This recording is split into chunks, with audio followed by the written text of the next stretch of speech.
estriado, pero cardíaco, ¿ya? Hay estriado esquelético y hay estriado cardíaco, que son parecidos, ¿no es cierto? Pero la verdad es que cumplen funciones distintas. Y en el extremo de acá aparece el sistema digestivo, que está formado principalmente por músculo liso, ¿ya? Y obviamente acá al centro está el sistema muscular, que nosotros llamamos músculo esquelético, porque en el fondo trabaja unido al esqueleto corporal, que va a provocar movimiento corporal gracias a este sistema, alimentación, reproducción, etcétera. ¿Ya? Entonces va a ser trascendental.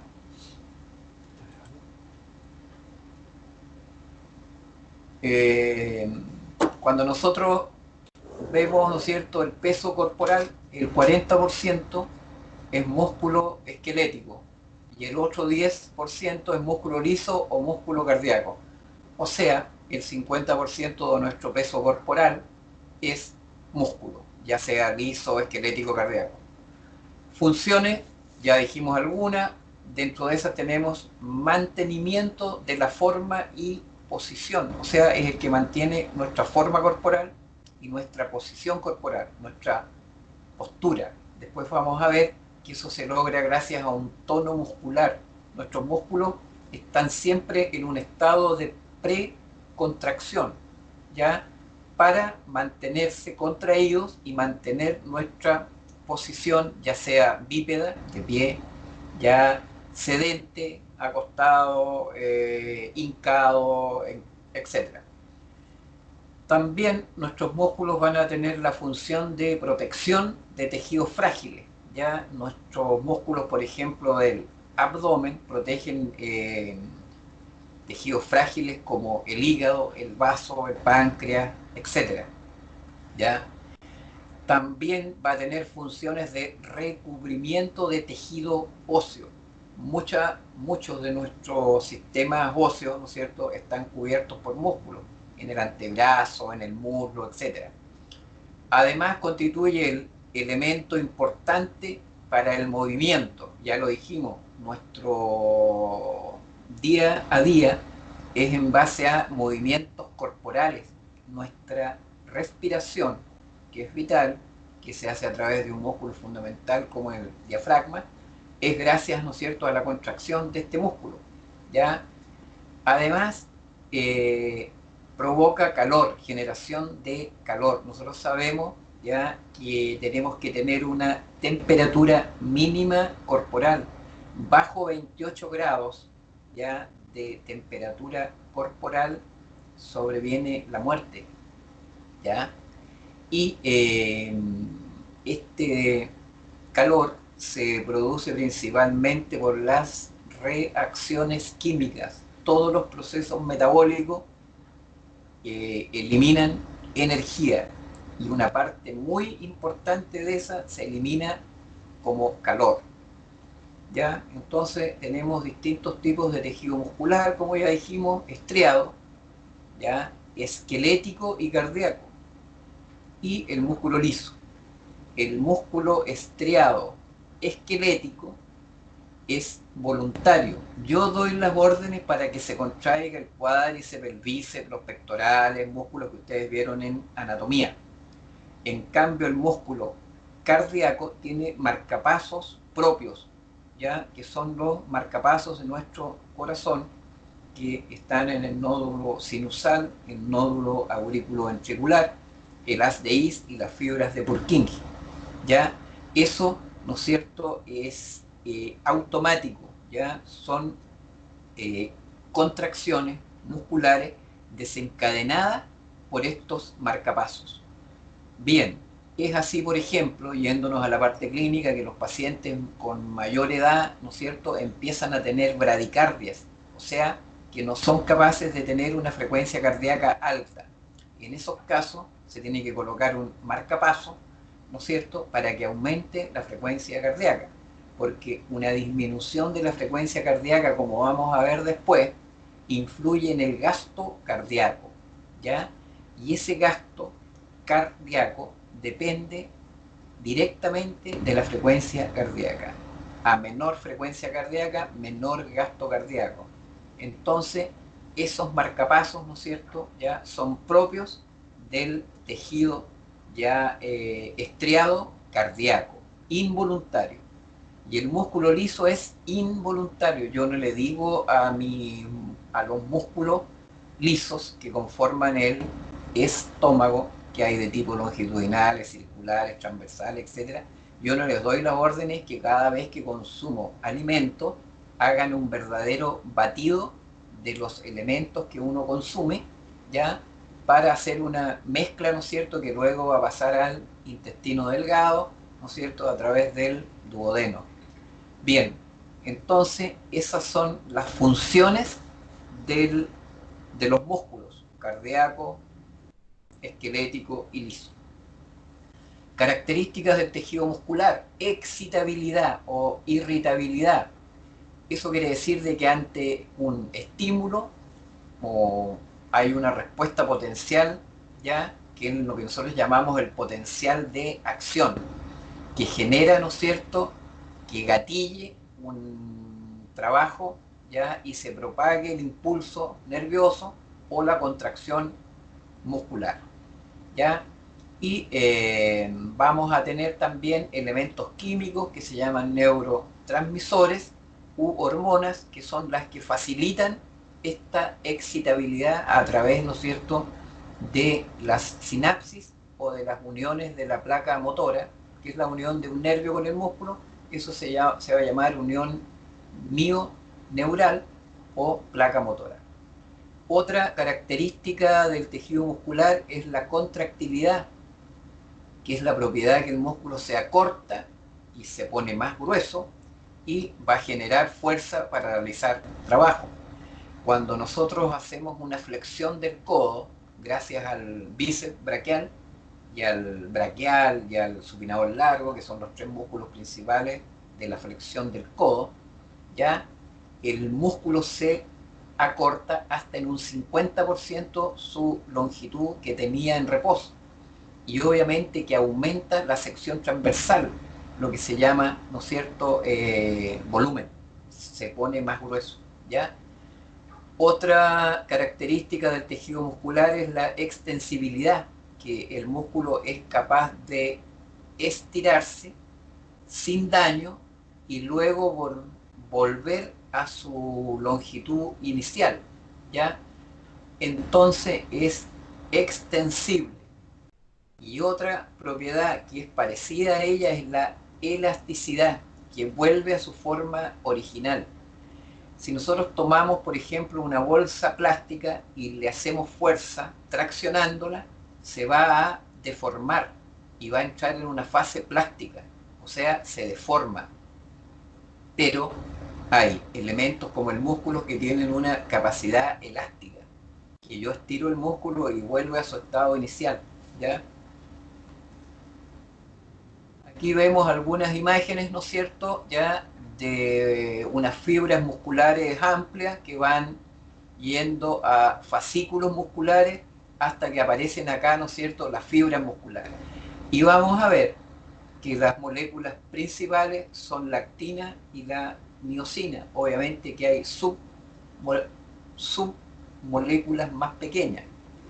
Estas zonas van a formar, ¿no es cierto?, unas bandas acá que le van a dar una zona con mayor densidad y otras zonas con menor densidad. Cuando nosotros estudiamos elementos de tejidos como el muscular, estas zonas más densas van a formar estrías. Y de ahí que viene el nombre de músculo estriado. ¿Ya? Tiene estrías, cambios de color entre una zona del tejido muscular y otra, porque hay zonas donde realmente está unida la actina con la miosina. Esa va a tener una mayor densidad de color y las otras van a tener una menor densidad de color y va a dar estrías, como eso que estamos viendo acá, ¿no es cierto?, estriaciones. Bien, la función mecánica de los componentes del músculo estriado, ¿ya? Entonces, la, la capacidad del músculo es de contracción y la parte del músculo que se contrae, que nosotros le vamos a llamar componente contráctil, genera movimiento, da fuerza y da presión, ¿ya? Y hay un componente conjuntivo que es para transmitir las fuerzas y favorecer el deslizamiento. No sé si han tenido histología ya, o a lo mejor lo van a tener en este semestre. Hay 4 tejidos básicos. Uno de esos tejidos básicos es el tejido conectivo o conjuntivo. Ese tejido conectivo o conjuntivo forma tendones, aponeurosis, fascias, bursas, cápsulas, etcétera. Entonces, un músculo no solamente tiene capacidad contráctil porque tiene filamentos de actina, miosina, sino que el músculo además tiene tejido conjuntivo. Anatomía, tienen que haber visto, ¿no es cierto?, que hay un epimicio, un perimicio, un endomicio. La unión de todos esos tejidos conectivos desencadena, ¿no es cierto?, la formación de un tendón. Y el tendón se adosa al hueso y provoca movimiento por la contracción muscular. ¿Ya? Provoca movimiento por la contracción muscular. Ya, quiero saber si se escucha bien, que alguien abra su micrófono y me diga si se está escuchando bien o no, por favor.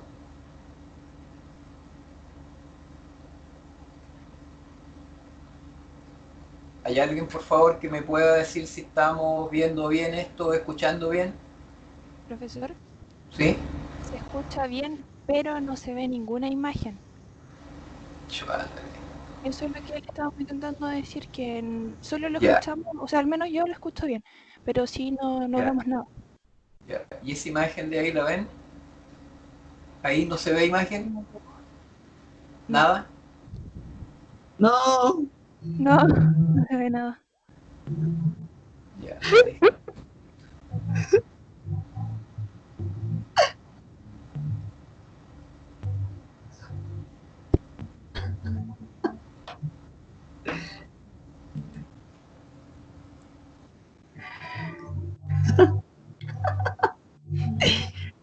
Ahora no Ya. se ve. ¿Y ahora se ve? No, nada, ¿Nada todavía? nada todavía. Ya.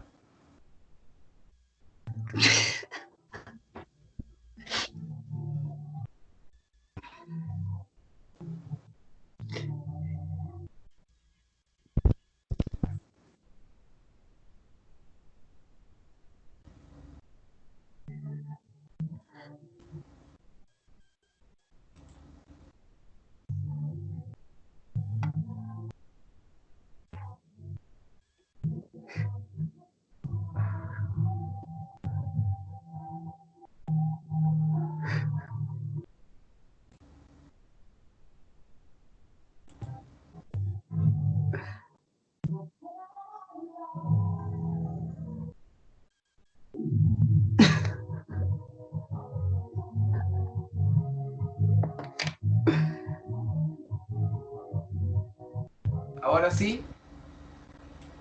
No. No, nada, ¿Todavía no? todavía no.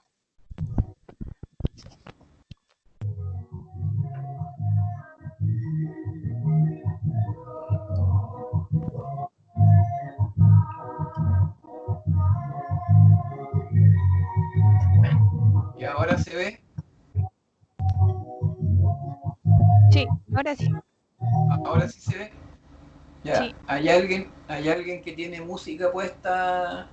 Si la puede cerrar, por favor. Ya. Volvemos para atrás y la hacemos rapidita. Entonces, ahora sí que se ve, alumnas. Sí, sí, ahora se ve. Sí, ya. Volvemos para atrás, repasamos. Funciones, entonces dijimos mantenimiento de la forma y posición, de protección de tejidos frágiles. Ya dijimos órganos que se protegen con las paredes de, por ejemplo, el abdomen, eh, también de recubrimiento de tejido óseo. Hay muchas partes de nuestro cuerpo ya que el sistema óseo está cubierto por tejido muscular y eso le da protección también. Constituye el elemento importante para el movimiento, ya lo dijimos, todos los movimientos corporales van a ser gracias a contracciones de tejido muscular. Generación de calor, lo dijimos, y dijimos también que el músculo estriado se llama así porque se van a ver estrías, estas estrías que ustedes están viendo acá, ya que al microscopio y ante sustancias que se colocan, porque en histología van a ver que Anabólico. para estudiar tejido se requiere, ¿no es cierto?, colocarle unas tintas, tinciones que se llaman, y eso hace ver de mejor calidad los tejidos corporales. Y el tejido muscular, al colocar estas tintas, van a dar formas de estrías, ¿ya? Y por eso que se llama músculo estriado también. Dijimos que el músculo tenía la capacidad contráctil, o sea, de contraerse, de acortarse para provocar movimiento. Pues todos nuestros movimientos, agarrar una cuchara, tomar un vaso, etcétera, implica contracción muscular y va a generar movimiento. Eso es lo que nosotros llamamos la parte contráctil del músculo, ¿ya? Que son la parte que va a provocar movimiento, fuerza, presión. Y vamos a tener un componente conjuntivo, como dijimos que hay 4 tejidos básicos, y uno de esos tejidos es el tejido conectivo o conjuntivo. Y ese tejido forma los tendones. Y dijimos que en anatomía deben haberles pasado a ustedes que los músculos en sí estaban cubiertos por capas de tejido conectivo o conjuntivo. El epimicio, el perimicio, el endomicio, etcétera, que van a, al final, unirse en los extremos de un músculo y van a formar los tendones. ¿Ya? Aquí vemos, ¿no es cierto?, que la célula muscular, así como en una célula normal, ¿no es cierto?, hay citoplasma, en el músculo hay sarcoplasma, porque estamos claros que la unidad funcional de un músculo se llama sarcómero, ¿ya? Un sarcómero. Un sarcómero va unido a otro sarcómero, etcétera, y forman como una cadena, y esa cadena en el fondo es la longitud de un músculo. Entonces, estas células, que son alargadas, no son la típica célula que ustedes tuvieron que hacer redonda, con citoplasma y todo. Bueno, la célula muscular se llama, ya es un sarcómero, esa es la unidad funcional de un músculo, así como la unidad funcional del sistema nervioso es una neurona, acá es un sarcómero. Ya. Y esta célula, la parte líquida interna de la célula se llama sarcoplasma, ¿ya? Y dentro de ese sarcoplasma está el retículo sarcoplasmático, ¿ya? Y aquí vemos, ¿no es cierto?, la trascendencia que tiene el ion calcio, que es positivo, ¿ya?, para la contracción muscular. Para que exista contracción muscular tiene que haber presencia de calcio. Y eso es lo que conversábamos en la primera clase, que el músculo cardíaco es estriado también, ¿ya? Y también requiere presencia de calcio. Por eso que ante una pérdida de ingesta de calcio, ante una pérdida de fluidos como vómitos, diarrea, hemorragia, ya sanguínea, etcétera, una pérdida profusa de calcio ya puede alterar el electrocardiograma. Entonces, pues nosotros vamos a ver en fisiopatología una hipocalcemia o una hipercalcemia, que van a dar alteraciones en el electrocardiograma. Y eso puede desencadenar en arritmias y hasta en un paro cardíaco, ¿ya? O sea, es grave. Y por eso dijimos en la clase número 1 que hay, ¿no es cierto?, exámenes de urgencia que se llaman electrolitos plasmáticos, y ahí se hace un estudio, y en base a eso, en base a los sueros después, ¿no es cierto?, se van a ir colocando volúmenes, ¿ya?, y concentraciones de los electrolitos que le están haciendo falta a nuestro paciente. Obviamente un paciente que está con un cuadro diarreico, etcétera, les dan las famosas sales de rehidratación, que en el fondo tienen una mezcla de sodio, potasio, calcio, magnesio, etc. Bien, entonces tiene muchos núcleos. Que una célula tenga muchos núcleos es bueno porque tiene mucha capacidad de regeneración, ¿ya? Porque en la célula está el ARN y el ADN, que son los componentes genéticos hereditarios, ¿no es cierto?, de una célula. Son células No, alargadas, no, no. con longitud y diámetro variable, ¿ya? Y procede una membrana plasmática o sarcolema. Adentro es el sarcoplasma y afuera es el sarcolema, ¿ya? Y tiene los famosos túbulos T, que en esta zona aquí no se alcanza a ver muy bien, y esos túbulos T son los encargados de la transmisión del impulso nervioso y de la despolarización de la membrana, ¿no es cierto?, de esta fibra muscular, ¿ya? Y obviamente dentro de ellas tiene proteína, tiene glucógeno. El glucógeno siempre va a estar presente en las fibras musculares como elementos de reserva energético. Ya en la clase pasada dijimos, ¿no es cierto?, que los niveles altos de glucosa en la sangre se suelen unir y formar glucógeno. Glucógeno en el fondo son como racimos de uva, pero cada granito de uva es una molécula de glucosa. Y esos se guardan en el hígado y en el músculo, ya en reserva, ya cuando los niveles plasmáticos de glucosa en la sangre están disminuidos, el glucagón, ya que es una hormona, ¿no es cierto?, que produce el páncreas cuando hay hipoglicemia, esa hormona hace que en los músculos, ¿no es cierto?, las moléculas de glucógeno se disuelvan en moléculas de glucosa y así obtenemos energía rápida, ¿ya? Las reservas de glucógeno están en el hígado y en el músculo. Bien, estas fibras musculares también tienen ATP, adenosín trifosfato, y obviamente donde hay ATP hay ADP, que es lo que resulta una vez que, ¿no es cierto?, es usada la molécula de ATP, uno de los componentes de fosfágeno se pierde y queda en adenosín difosfato. También tenemos fosfocreatina. Su profe de biología y de química y todo lo demás les tiene que haber comentado que la fuente más rápida de obtener energía, ¿ya?, es el metabolismo anaeróbico aláctico. ¿De dónde sacamos energía? Del ATP que está guardado en el músculo y de la fosfocreatina, que es una molécula que está en los músculos también, que es capaz de reponer el ADP en ATP muy rápido, pero las reservas de ese elemento, la fosfocreatina, son muy limitadas. Entonces, para actividades físicas de alta intensidad, pero que duran poco tiempo, la primera reserva, el primer estanque de energía que tenemos es la fosfocreatina. Si este trabajo sigue siendo muy intenso, entramos a la glucólisis anaeróbica. Y si el trabajo ya es más prolongado en el tiempo, pero de menor intensidad, entramos ya a los procesos, ¿no es cierto?, aeróbicos, a los trabajos oxidativos. ¿Ok?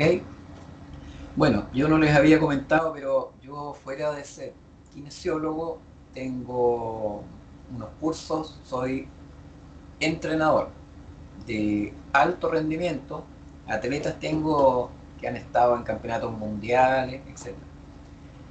Bueno, eso es como para repasar un poquito de dónde sacamos energía para actividad física. También, yendo un poquito currículum, yo no les comenté en el inicio y todo lo demás, yo tengo algunos estudios de posgrado, magíster, tengo un magíster en educación superior, ¿ya? Son títulos que uno va teniendo después y todo lo demás. Lo trascendente que uno con sus títulos tiene que tener después resultados, ya sea profesionales en el ámbito de ustedes, por ejemplo, cuando hagan su magíster en, no sé, en diálisis, en pacientes de alto riesgo, etcétera, yo no saco nada de tener todos esos títulos si no tengo pega en el área que tengo mis posgrados. ¿Ya? Yo tuve que hacer, para hacer clase, el magíster en educación, y para ser entrenador tuve que hacer los cursos internacionales para ser entrenador. ¿Ya? Que no crean que son muy, digamos, simples, porque tienen biomecánica, fisiología, anatomía, de todo. Bien, entonces estamos claros que el músculo, ¿no es cierto?, para la contracción necesita presencia de calcio y obviamente de energía, ATP. ATP. Entonces, cuando los trabajos son muy intensos, la formación de ATP tiene que ser rápida. Y esos son en metabolismos anaeróbicos, que no hay presencia de oxígeno. Cuando los trabajos son más prolongados en el tiempo y de menor intensidad, vamos al metabolismo aeróbico. Ahí las moléculas de glucosa, aminoácidos y los ácidos grasos pasan por la mitocondria y pasan por el ciclo de Krebs y la cadena de transporte de electrones que les tienen que haber llenado la cabeza en biología y todo lo demás. ¿Ya? Avancemos. Ahí está el filamento delgado, es la actina. Ya la actina, ¿no es cierto? Y hay una actina G que tiene forma globular, por eso que es G. Hay dos cadenas retorcidas, como se ve acá, que van y conforman esto. Y también está la actina F, la actina filamentosa, y que posee sitios de unión a la miosina. Esa es la que se une con la miosina, la actina con la miosina. ¿Ya? Y la actina tiene otros elementos, que es la tropomiosina y la troponina, etc. Y ahí se van formando estos puentes, ¿no es cierto?, con calcio, con ATP, para que se una la actina con la miosina, y la actina a través de la actina F principalmente, y se va produciendo con el acortamiento del músculo. Y ese acortamiento del músculo provoca, ¿no es cierto?, que yo pueda mover mis palancas corporales y todo. Y el mover nuestro cuerpo implica cosas trascendentales, como dijimos, como alimentación, el traslado, protección. Cuando yo siento que se me viene algo encima, saco mi brazo y me protejo. ¿Ya? Entonces, la contracción muscular, el sistema muscular, es muy importante para el funcionamiento corporal.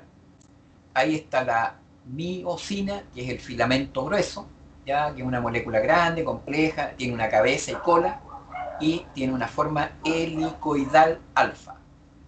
Posee dos par de cadenas, etcétera, que están descritas acá. Ahí está la molécula de miosina. ¿Ya? Y que nos tiene que quedar claro que para la contracción muscular se une la actina con la miosina. Miren acá un poquito. Esto, hay una clasificación de los músculos rojos y músculos blancos, o fibras tipo 1 y fibras tipo 2. ¿Ya?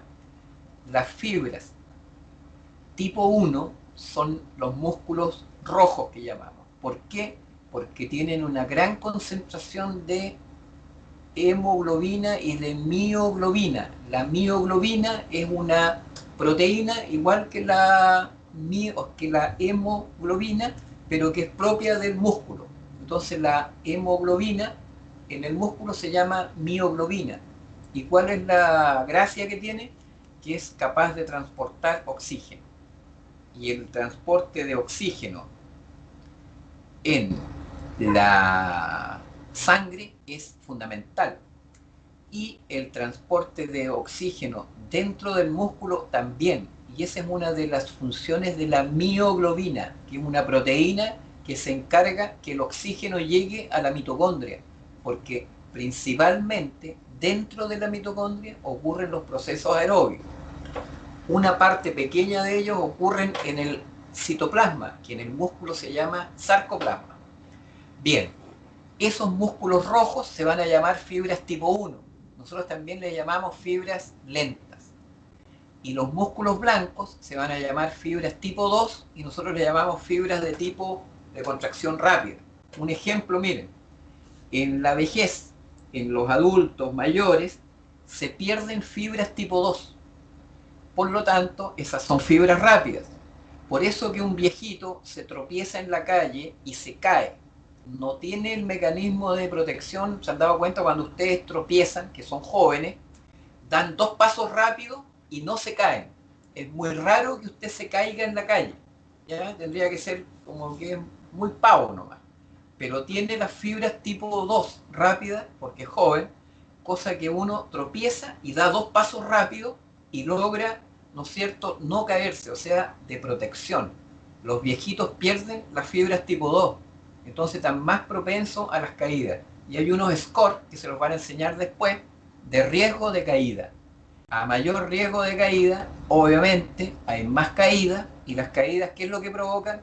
Fracturas de cadera, fracturas de muñeca, de coles y fracturas de vértebras corporales. Y un viejito que se quiebra la cadera queda postrado. Y un paciente postrado tiene menor ventilación pulmonar. Y como tiene menor ventilación pulmonar, en el invierno lo agarra una neumonía y el paciente se muere. Entonces los pacientes que tienen fractura de cadera tienen mucho más riesgo de morir que un paciente que no ha tenido fractura de cadera o que, no es, o que esté postrado. Los pacientes postrados, por la posición en decúbito, dorsal, ventral, lateral, ¿ya? Esa posición hace que ventilen menos las bases pulmonares. Los pulmones tienen una base abajo y un vértice arriba. Las bases pulmonares ventilan menos en los pacientes postrados. Y por eso tienen menor capacidad funcional ventilatoria. Y por eso cuando le sobreviene una neumonía, una bronquitis crónica, un paciente postrado de la tercera edad, la mayoría de ellos tienen EPOC, enfermedad pulmonar obstructiva crónica, o tienen bronquitis crónica sola.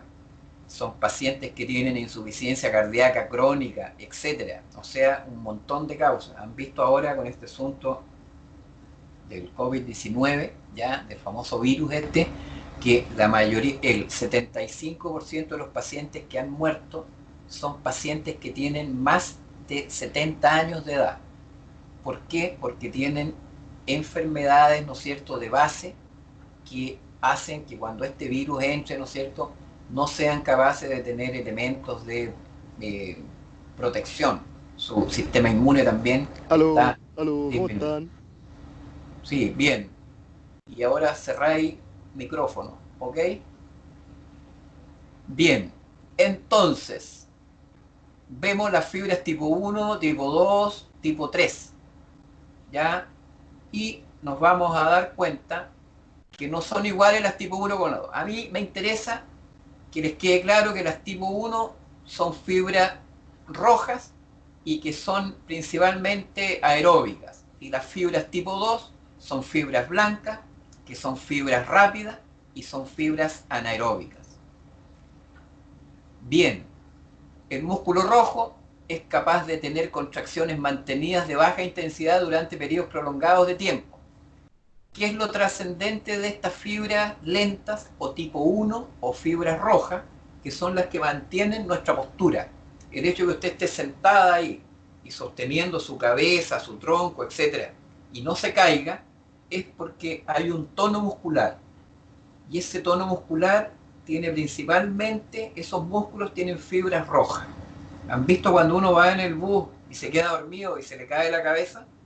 Bueno, es porque esos músculos que la mantenían con una postura de su cabeza erguida están descansando, ¿no es cierto? Y la cabeza se cae, o se le cae el brazo, ¿ya? Hay algunos que se le cae hasta la saliva, ¿ya? Bien, y el músculo blanco, que es de contracciones de elevada intensidad durante cortos periodos, es más pálido y todo, por eso que estas se llaman fibras rojas y a estas se le llaman fibras blancas y tal. Estas son de contracción lenta o de resistencia, y las blancas son de contracción rápida, ya, y son de velocidad. Aquí habla unas diferencias entre las tipo 1 y las tipo 2, pero hay tipo 2A y hay tipo 2B. ¿Estamos de acuerdo? ¿Cuál es la diferencia en las tipo 2A y las 2? Las tipo 2A se parecen a las tipo 1, son capaces de hacer cosas intensas y de hacerlo un tiempo más o menos importante, hasta 2 minutos. En cambio, las fibras tipo 2B hacen cosas rápidas, pero lo pueden sostener no más allá de 30 segundos, etc. Esa es la diferencia entre las fibras tipo 1, o sea, tipo 2A y tipo 2B. Eso está descrito acá, ¿ya? Velocidad de contracción rápida, ¿ya? Potencia, 3 cruces. Acá solamente 2 cruces. En esta, las tipo 2A, por ejemplo, resistencia a la fatiga, o sea, la capacidad de hacer trabajo físico sin que me canse, es intermedia. En cambio, la tipo 1 tiene alta capacidad de resistencia. En cambio, la tipo 2B tiene baja capacidad de resistencia. Esta es intermedia. Tiene una mezcla de tipo 1 y tiene una mezcla de tipo 2. Pero esta es la tipo 2A. Bien, hay un elemento que vamos a llamar unidad motora, que es donde el nervio, el axón, hace contacto con la fibra muscular. A eso nosotros le vamos a llamar unidad motora. ¿Ya?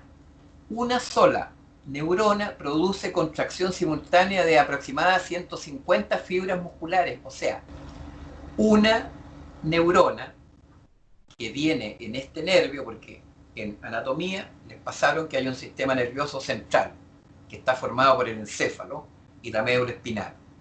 Y hay un sistema nervioso periférico que tiene los 12 pares craneales y los 34 o 33 y 33 nervios periféricos. Esos nervios periféricos ya tienen axones adentro. Y esos nervios, como vieron ustedes, los plexos, ¿se acuerdan del plexo cervical, plexo braquial, plexo lumbar, plexo sacro, plexo pudendo, etcétera? Todos esos plexos ya forman nervios. Y los nervios que le pasó a su profesor, el nervio mediano, el cubital, el radial, el músculo cutáneo, etcétera. Bueno, todos esos nervios, en el fondo, van a llegar a los músculos y a las vísceras y a los huesos. Todo nuestro sistema corporal está inervado, casi todo. Bueno, ¿cómo llega el nervio al músculo? Se llama unidad motora. Y una de estas neuronas que viene en el axón de este nervio es capaz de llegar a 150 fibras musculares. ¿Ya? Todas las fibras musculares se contraen y se relajan a un mismo tiempo. ¿Ya? Entonces, hay músculos, como dice acá, con movimientos precisos, como la producción de la voz por la laringe, solo tienen 2 a 3 fibras por unidad motora. ¿Qué es lo que quiere decir esto?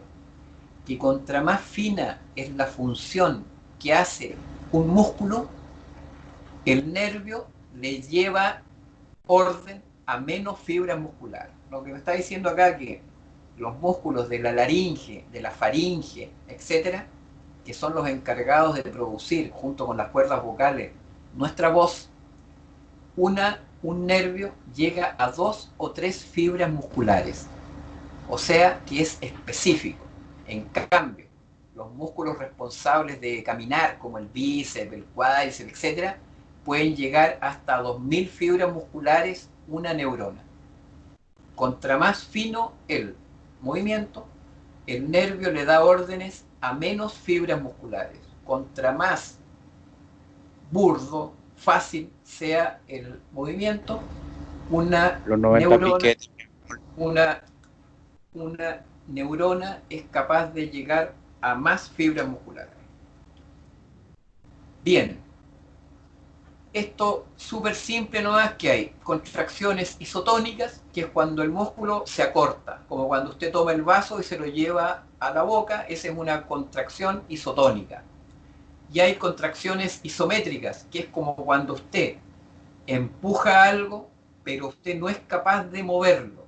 Entonces, en una contracción isométrica, el músculo provoca fuerza, pero el músculo no es capaz de contraerse acortándose, sino que solo desarrollando tensión.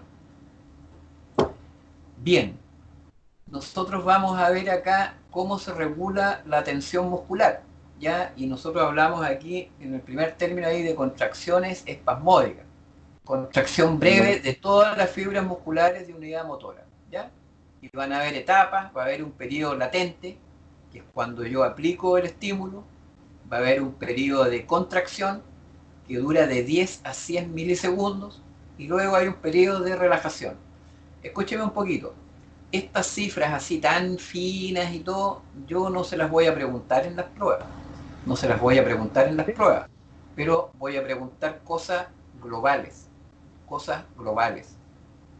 ¿Ya? Como por ejemplo, si una persona camina 4 kilómetros de manera lenta, va a usar principalmente fibras tipo 2 rápidas, usted me va a poner falso porque usa fibras tipo 1 lentas. ¿Me entiende? O sea, que usted aplique su materia un poco. Ya. A 200 Aquí, mil, anatomía del tejido muscular esquelético. Y ya tenemos claro que los músculos están cubiertos por una fascia superficial. ¿Ya? Y esta fascia, dentro de lo que hace que mantenga agua, lo aísla el músculo y le da protección. Hay fascias profundas. Hay fascias profundas, ¿no es cierto? Como ya dijimos, que forman las capas como el epimicio, el perimicio y el endomicio. ¿Ya? Y cuáles serían como las funciones, que es que estas fascias, ¿no es cierto?, van a rodear a los músculos, a los nervios, etcétera, para que puedan realizar sus funciones principales. Bien, y aquí ya nos muestra que cada músculo tiene inervación. Cuando tuvieron anatomía, el profe les tiene que haber dicho origen del músculo, inserción, cuál es la función y cuál es la inervación, o sea, qué nervio es el que le da la orden para que se puedan provocar las contracciones musculares. Y esos nervios tienen neuronas motoras, que son las que emiten el impulso y van a provocar la contracción muscular. ¿Ya? Y esas unidades motoras están conformadas por neuronas motoras, ¿ya? Y que pueden llegar hasta 150 fibras musculares, como dije. Y los movimientos precisos, esas unidades motoras llegan a una o solo dos fibras. Ya, eso ya lo dijimos. Ya, aquí hay algo, sinapsis, ya, ustedes ya vieron sinapsis en biología y todo, ¿no es cierto? Estas uniones, pero aquí es la unión entre el nervio, que es esta parte de acá de la imagen, y el músculo. Esa, ¿no es cierto?, es la placa motora o unión mioneural. Acá nosotros hablamos de unidad motora. La unidad motora se va a conformar por el nervio que da la orden y el músculo que recibe esta orden. ¿Y cómo lo hace? A través de una sinapsis. Si ustedes ven acá, ¿no es cierto?, este es el músculo, pero el músculo tiene una membrana, ¿ya? Esto se llama end plate, ¿ya? Esta zona de acá. Y obviamente acá se tienen que liberar neurotransmisores. La acetilcolina es el principal neurotransmisor cuando un nervio le da la orden al músculo, ¿ya? La acetilcolina, ¿ya? Que es un neurotransmisor. Pero para que esa acetilcolina funcione y se forme en esta zona, necesita energía. ¿Y quién le da energía? Las mitocondrias. Ahí vemos mitocondrias. No solo en el botón terminal, sino que en la fibra muscular. ¿Ya? Y aquí tenemos receptores de los neurotransmisores específicos. Y aquí están las fibras musculares, etc.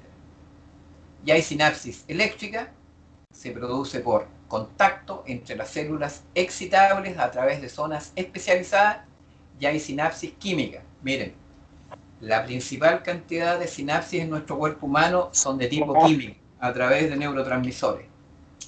Aquí, cuando yo les mande esta clase, que se las voy a mandar por el correo del coordinador del curso, del delegado, ya van a ver que tiene movimiento esto. Bueno, y ahí están las mitocondrias, ya están el espacio sináptico que hay acá, y esta es una sinapsis química por neurotransmisores, que es la mayoría. Acá vamos a ver, cuando ustedes lo puedan ver en imágenes, ya yo voy a tratar de colocarlo en imagen acá. Ahí va. Ya. Esto que vemos acá es un nervio. Esa es la parte de un axón y esta es la membrana celular del nervio. Esa es la parte externa. Eso va a ser extracelular y esto es intracelular acá. Todo esto es intracelular y eso es extracelular. Miren, en reposo hay mayor cantidad de sodio y hay potasio adentro. Y luego hay lo que se llama despolarización de la membrana. Cuando ocurre un potencial de acción, la membrana, ¿no es cierto?, ya se despolariza, hay un cambio de polaridad y eso hace que pase el influjo nervioso. Ese es un potencial de acción. A ustedes le pasaron que había un potencial de reposo, un potencial de membrana y el potencial de acción. Aquí lo están viendo en acción. Entonces, vean cómo los electrolitos plasmáticos van cambiando su polaridad. Ya en reposo hay más sodio afuera y hay más potasio adentro. Una membrana tiene menos 70 milivolt en reposo y luego se transforma en positiva. Así va pasando el influjo nervioso. Eso mismo que están viendo ustedes acá, y ahí muestra, ¿no es cierto?, cómo estos electrolitos pasan la membrana. Acá vemos acá arriba las membranas que tienen transporte pasivo y tienen transporte activo. Y dentro del activo está la bomba de sodio, potasio, etc. Escúchenme un poquito. Este ramo ustedes tienen que empezar a integrar anatomía, biología, química, no sé si han tenido bioquímica, histología. Les doy aviso, esos que les gustó copiar y todo lo demás, ahora, ¿qué va a tener que hacer? Estudiarse todo lo que no se estudió. ¿Estamos de acuerdo? Bien. Sigamos avanzando. Aquí están los 7 pasos de la contracción muscular. Paso número 1, liberación del transmisor. Este es el axón que llega a la célula muscular. Esta es la célula muscular. Ahí está la unión mioneural. Viene la liberación del neurotransmisor, aquí, acetilcolina, ACH, acetilcolina. Esto provoca una conducción del potencial de acción, esa línea azul que estamos viendo acá. Ese potencial de acción entra por los túbulos T y en el retículo sarcoplásmico libera calcio. Aquí está el retículo sarcoplasmático. Paso número 3, liberación de calcio. Este calcio, ¿no es cierto?, provoca una activación en el paso 4 de la contracción provocada por el calcio. El paso número 5 se forman la formación de los puentes cruzados de actina con miosina en presencia de calcio y obviamente de ATP, que aquí no dice, pero hay ATP.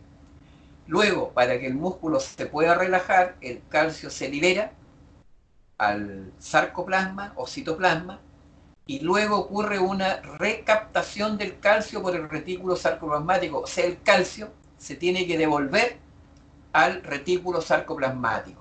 Y luego que se devuelve, se provoca la relajación muscular. Eso ocurre cada vez que usted provoca una contracción muscular, tanto sea de un músculo esquelético, del músculo cardíaco o del músculo liso. Estos elementos, estos 7 pasos se tienen que producir. 7 pasos que son preguntas de prueba. ¿Ok? Avanzamos. Aquí está una comparación de fibras musculares entre músculo esquelético, cardíaco y liso. ¿Ya? Bien.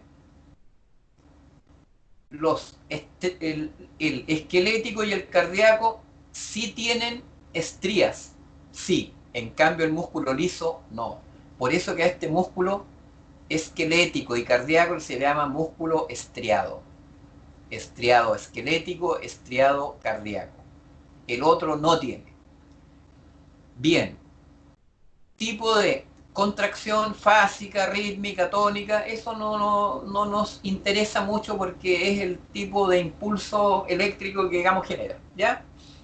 Bien, esto ustedes le van a echar una miradita a las cosas importantes, ¿ya? Aquí vemos, ¿no es cierto?, el sarcolema, que es la membrana plasmática que rodea el sarcoplasma, que va a estar acá adentro. ¿Ya? Aquí están las fibras musculares, se disponen paralelamente unas a otras, y ahí están las estrías, por eso que es estriado. Acá vemos una animación, que no sé si se va a ver acá, ¿ya? Pero en su casa sí se les va a ver, y muestra cómo la actina se une con la miosina, etc. Acá nos muestra el axón terminal, que es parte del nervio, cómo se une con la fibra muscular, a esa se llama unión neuromuscular, ¿ya? Y le va a provocar que empiece a desencadenar el potencial de acción, ¿ya? Y ese potencial de acción hace que se libere calcio en el retículo sarcoplasmático que dijimos, libera calcio. Ese calcio va a llegar a la unión de la actina con la miosina. Ahí están los dos filamentos más importantes del tejido muscular. Bien, este es un trabajo que ustedes me van a hacer, ¿ya? Yo voy a sacar algunas preguntas de este trabajo. Ustedes pueden guiarse un poco con el esquema que hay en esta misma clase y buscar otros esquemas. Ustedes ese trabajo lo van a hacer, ¿ya? Y va a quedar de material de estudio. Y las dudas me las van a preguntar por WhatsApp, por correo, porque ustedes tienen un correo ya en el cual yo les mando las clases, etc. ¿Ya? Entonces, características, ¿ya? Y ahí ustedes me van a colocar, por ejemplo, el diámetro, la capacidad contráctil, etc. Características del músculo liso, músculo cardíaco y músculo esquelético. Miren un poquito. El esquelético acá no está dividido en fibras tipo 1, 2A, 2B, etc., sino que esquelético en general. ¿Ya? Hagan el cuadrito en general. Y escúchenme lo siguiente. Ese cuadrito ustedes me lo van a entregar a más tardar el jueves, porque yo voy a elegir uno de esos cuadritos, el que lo encuentre mejor, más simple. A mí me gusta simple, no me gusta mucho detalle, pero que a usted le quede claro, cuando alguien le pregunte a usted cuál es la diferencia entre el músculo liso y el músculo esquelético, y usted sepa responder, o entre músculo esquelético y músculo cardíaco, sepa responder. Las preguntas en las prácticas son directas, ¿Cuánto sodio tiene que aparecer en este examen de electrolitos plasmáticos? ¿Cuántos son los niveles de sodio normal, de potasio, etcétera? ¿Cuáles son los pares craneales? ¿Cómo se colocan los electrodos en el electrocardiograma, etcétera? No son detalles, son preguntas precisas. Preguntas precisas. Bien. Entonces, hasta ahí estaría nuestra presentación, ¿ya?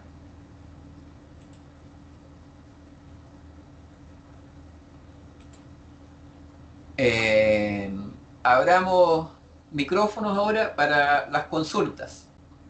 Chiquillos, consultas. Miren, yo sé que es mucha información, ¿ya? Estas clases están achicadas, resumidas. Consultas.